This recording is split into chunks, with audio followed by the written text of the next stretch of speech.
Hey guys, it's Craig here, and welcome back to Vinyl TV. Today we're going to talk a little bit about stylus cleaning, and I know I've touched on this in another video a little bit, but we're going to go a little more into depth because I picked up one of these little USB microscopes from Amazon, and it wasn't very expensive. It was about $20 to $30, and I bought it because I wanted to be able to take close-up looks at my styluses, or styli, I guess, as they're called in plural. And I've been having quite a bit of fun with this thing. I think every vinyl enthusiast should have one. I'm not advertising this particular one, but I do think it's a very handy thing to have if you're trying to decide whether your stylus is worn out or whether it needs cleaning, and just really hone in and see what's really going on with it. Because if your stylus is dirty, it can severely impact the sound of your records and make it sound like either the records are dirty or, something's wrong and the stylus is worn out. So before we look at the images that I've taken, I'll just tell you what I've got here to show you. Most of you probably recognize this cartridge. This is a Audio-Technica AT91. You've seen it everywhere. It's ages old. As a matter of fact, this one's been in a drawer for about 30 years. Just wherever I went, it came with me in the same drawer, in the same box. Didn't even have a stylus guard on it. I don't know where it came from, but here it is. And this is really the one that I wanted to examine to see if the stylus was worn out on it, because I didn't know how many hours it had on it. So we're going to take a look at that. I also have a Stanton L750, I think it's called, cartridge here, which I replaced the stylus on, so that's fairly brand new. I don't use this cartridge very often because it doesn't have very good channel separation, so it's just here for a spare. I might mount it again one day and see what I can do with it. I have two Ortofon 2M red cartridges. One came with my Fluence turntable, the review model I received, and the other one I bought myself. So we'll take a look at those. And finally, I have my Audio-Technica AT440 MLA cartridge, which has a microline stylus on it, and it's nude. So we'll talk a little bit about what that means. And so I've taken photographs of all these styluses, or styli, and we'll take a look. Now, as far as the cleaning goes, I have here this what's it called? Zero Dust Stylus Cleaner, which is now $90 on Amazon for me. I think that's a little high priced, but nonetheless, there it is. And I also have a magic eraser, just a little piece of one that I cut off, and for cleaning stylus as well. All right, the third thing I have is just a plain old stylus brush. Let's talk about these. The first thing we're going to do is just show you. We have here this is the Audio-Technica AT91 cartridge that I showed you. And what we're going to be doing is looking at the tip of this here. This is called the cantilever. And at the very end of the cantilever is the stylus tip, which is the diamond assembly that actually tracks in the grooves. So as this came out of the drawer, this cartridge, I cleaned the stylus using both the magic eraser and the Zero Dust stylus cleaner, and this is what I ended up with. So there's a side view, close-up, of the stylus. Now you can see the tip of the stylus is pretty clean, but up above there, it looks pretty grungy. And although that wouldn't really matter to the sound of the record, kind of bugs me that that's like that. So I tried cleaning it a few times, and I got it to be a little bit cleaner. Took a few pictures of it, and that's about as far as I got with it for now.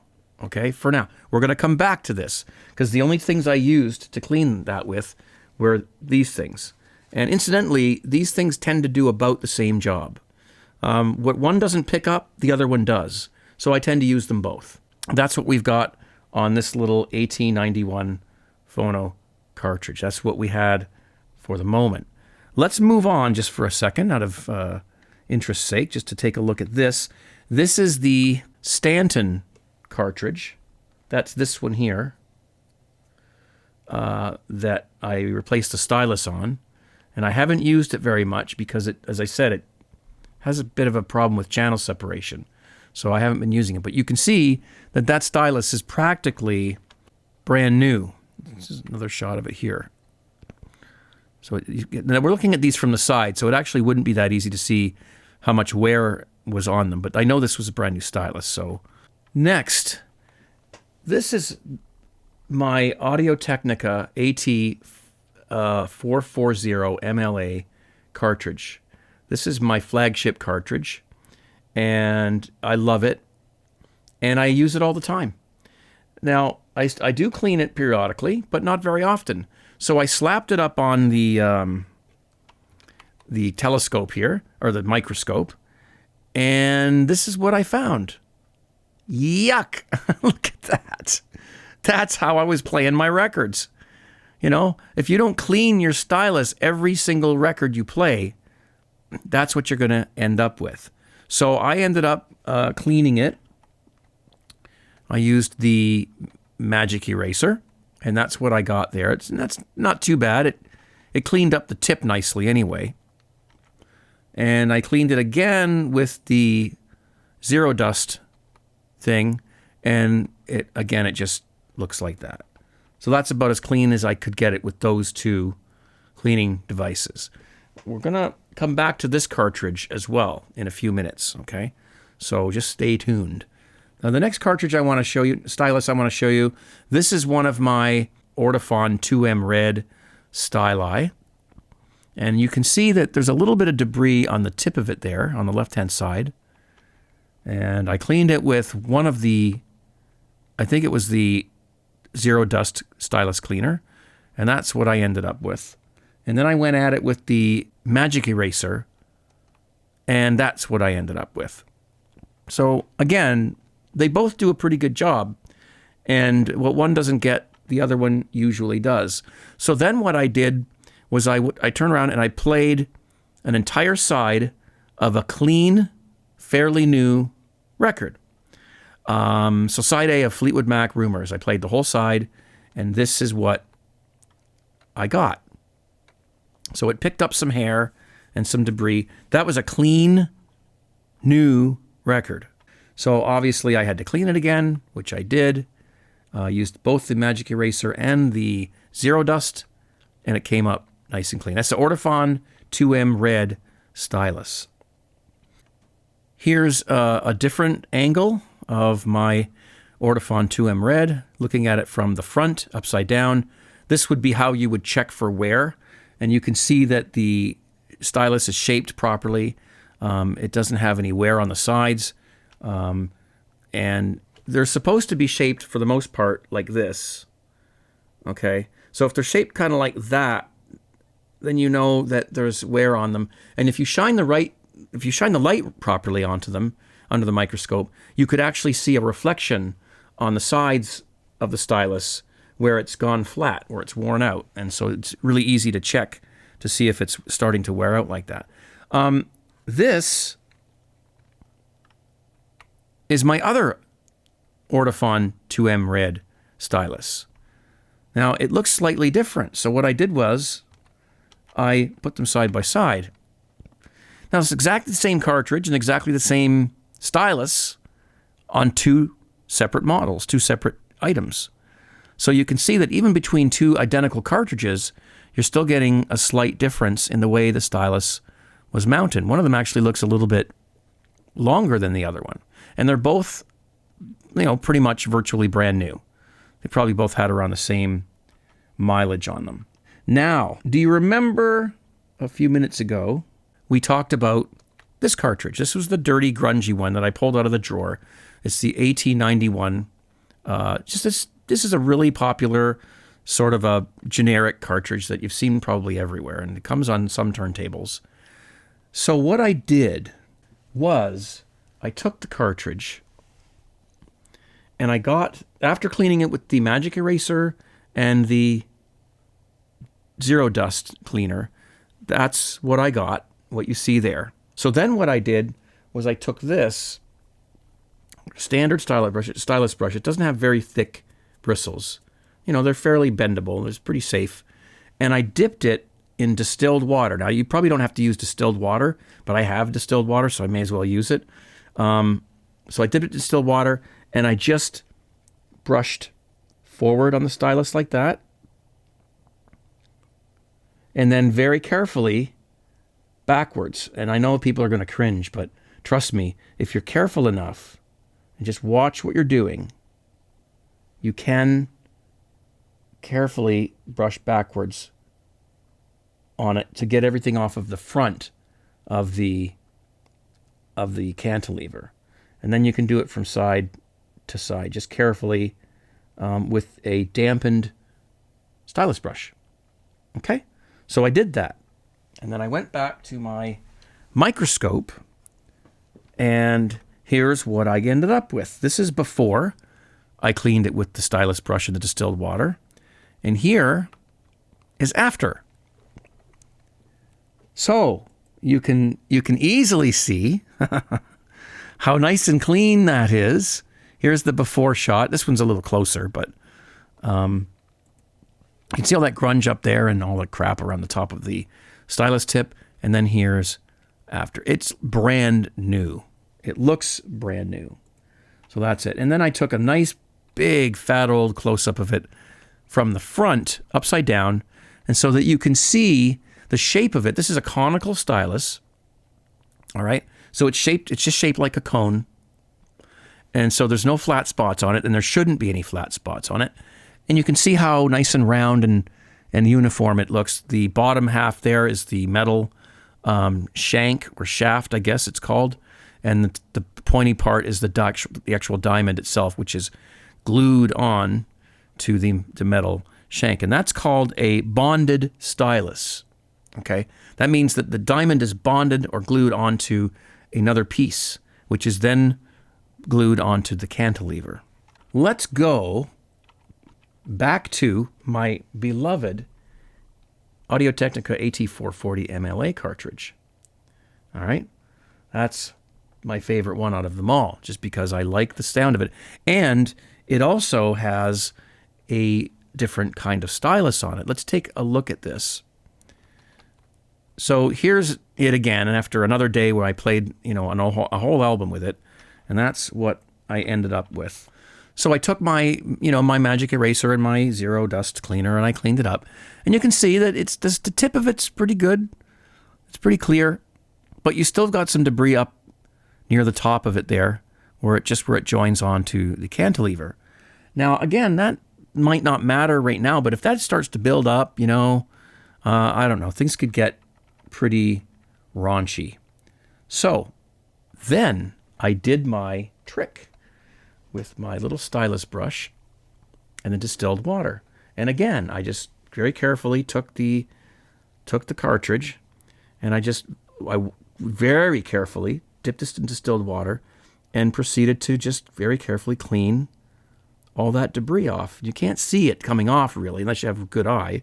I understand that there's solutions and things and liquids out there that you can buy that you can clean your stylus with, but I want you to see what I ended up with just with a stylus brush like that and some plain old distilled water. Are you ready? Here's the before, and here's the after. I sound like an infomercial, I know, but I'm telling you, that is much better than the before. Here's the before again. And you can even see all that stuff up at the top there too, all the debris up on top of the cantilever.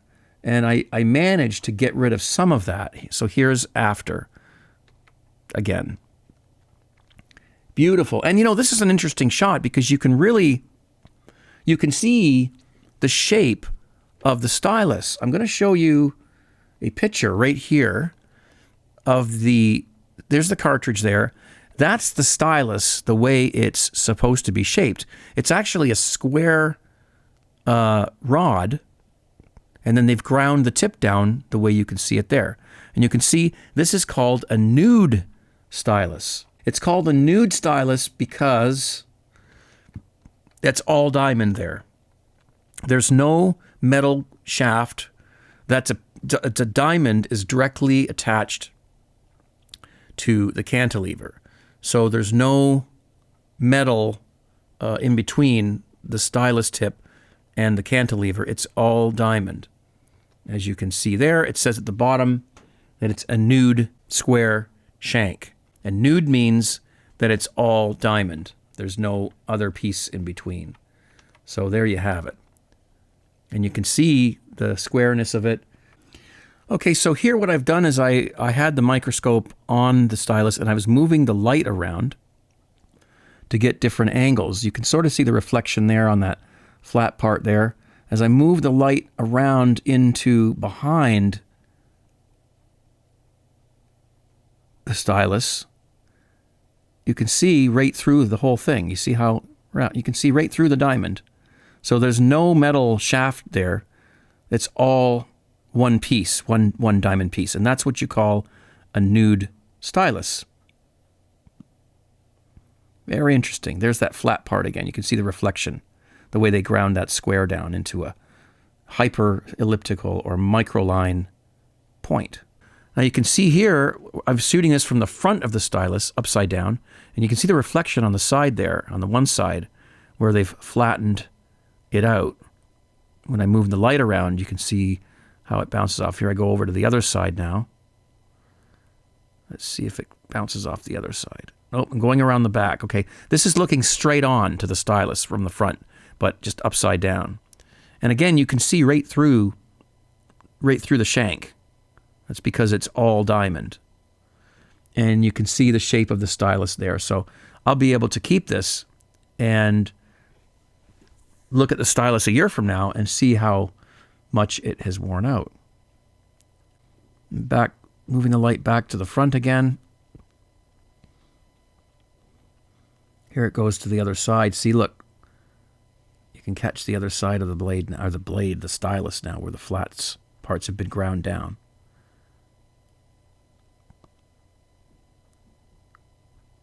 Very cool. So I would highly recommend you guys pick one up. It's certainly really handy for checking out your styluses or your styli and making sure they're clean and making sure they're not starting to wear out. It's fascinating to look at the different shapes. And, if you're playing a record and you're starting to think, your stylus is getting old, it's a year old or something like that, and you're hearing, things that you don't think you should be hearing, it's always like, well, I don't know, is this wearing out? Is it dirty? Is it this? Is it that? Well, now it's so easy to take, here's the actual microscope here, I forgot to show it. It's just a USB, and it bends and stuff, and it takes a lot of practice. It takes a long time to get it, lined up properly and focused, because you're dealing with, this tiny little area.